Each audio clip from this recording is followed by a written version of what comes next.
Candyman. This is out now as a theatrical rental. It's one of those $20 ones, or you can go see it in theater if you are so inclined. This movie has been my most anticipated movie, period, not just horror movie, for like 2 years running now. It is like the No Time to Die of the horror genre for me. This is directed by Nia DaCosta, written by DaCosta, with credits for Win Rosenfeld and Jordan Peele as well. This stars Yahya Abdul-Mateen, Tiana Paris, Nathan Stewart Jarrett, and it's got some bees in it as well. So this is a sequel to the horror film Candyman. It returns to the now gentrified Chicago neighborhood where the legend began. I am just going to start this review and flat out say it, and I am also going to try and avoid spoilers. And just, there may be some slight spoilers for all of these movies, but I'm going to do my best to avoid specifics. I'm also going to try to avoid specifics when it comes to the central metaphor of this movie and the themes in this movie, because honestly, there are people who can speak to those better than I ever could. So go search those out. I am going to be more focused on the plot side of things, I think. I'm also going to start out by saying this movie is my biggest disappointment so far this year. So there is that. That doesn't mean I think it's bad, though. I was just very let down by it. And I've spent the last couple days trying to figure out why. So I may come off as a bit more negative in this review than maybe I actually am, but so be it.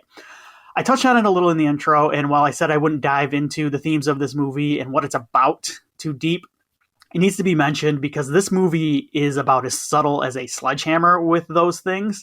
And honestly, that's not a big deal for me. I think subtlety is way overrated. There's that bit from Garth Marenghi's Dark Place that gets shared on the old socials that has the caption, "I know writers who use subtext and they're all cowards." And it's a great line and I laugh every time. But I almost agree with old Garth there. Say what you want to say. That's why you're making whatever piece of art you're making.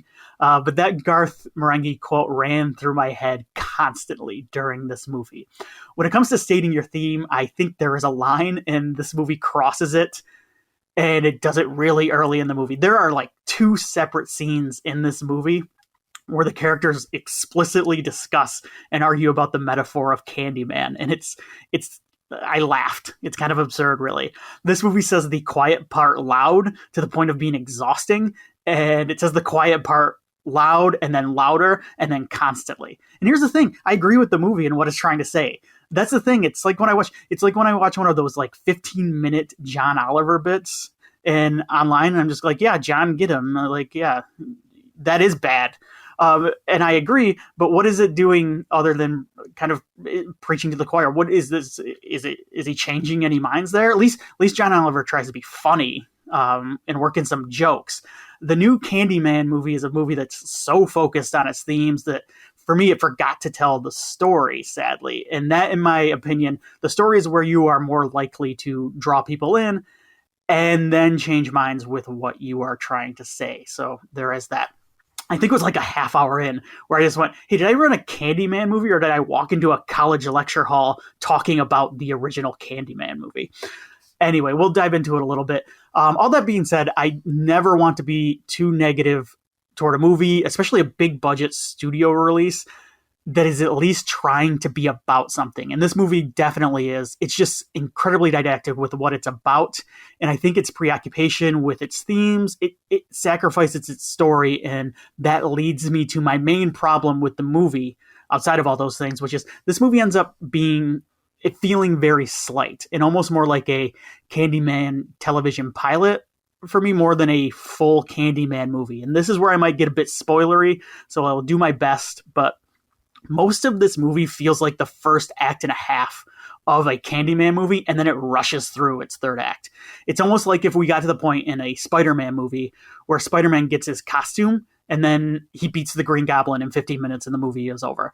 The briskness of it all hurts also when it comes to character depth. There are good performances across the board here, but I do think the character work gets replaced with thematic discussion. Yahya Abdul-Mateen and Tiana Paris both do really good work here, but Paris in particular feels really shortchanged, especially when the movie decides to dive a little bit deeper into her character's past. There's a character of her brother that also comes off as a bit stereotypical, but he's also very funny and provides a couple of the movie's only bits of like real humor. So I forgive him a little. He is quite funny. I laughed out loud. Now, on the flip side of all of this, it does lead me to a positive with the new Candyman. The characters in this movie are all artists, or at least they're connected to the art world in some way. And in this movie, while it certainly has its characters that it sympathizes with, it also has like kind of almost Coen Brothers-esque wickedness when it comes to some of its other characters. It kind of seems to almost hate some of them, which is great because I didn't like a lot of them either. So there you go. Now, as I said, this movie deals with a lot of different ideas, and without outlining them all, and there are other places that you can find that will do that for you and do it much better than me, I do want to zero in on one of them, and it's one that worked the best for me. There is a great scene in the movie where two white people, are looking at a piece of art that is focused on the suffering and death of Black people, and they're looking at it and they get turned on by it, and they start like having sex in front of it. And it's not like two overtly racist people, it's two presumably liberal white artists who are just overcome with horniness while looking at this work of Black suffering. It's my favorite moment in the movie because it's wickedly funny, and while it's also not subtle, it's just so audacious and confrontational with what it's saying that it worked for me. The scene also works as a commentary on the first movie, which real quick, I do want to mention that I've seen some things online lately that I think are some misinterpretations of the Helen character in part one, in the original Candyman movie. And it's almost an example of how art can change in meaning over time and how people interpret art made a while back in today's day and age. But I think this is also in the text of that first movie. Helen is opportunistic in the first Candyman movie, and she is preying on Black suffering for her thesis, but her journey is one that kind of leads her to a heroic point, and she does heroic actions during the movie. But the movie doesn't absolve her of her actions during its runtime. I wanted to touch on that real quick because I've seen her referred to as kind of a white savior, and I do not think that is accurate at all. I mean, like, she summons the Candyman in that movie. Come on, watch the movie. So anyway, back to the horny white people sex scene in the art gallery, because it works as a commentary on the first movie, but it also works as a bit of a critique on the state of horror post Jordan Peele's Get Out, which I really quick want to point anyone who is interested in what I'm talking about to an article from The Atlantic back in April called Who Wants to Watch Black Pain by Hannah Georges.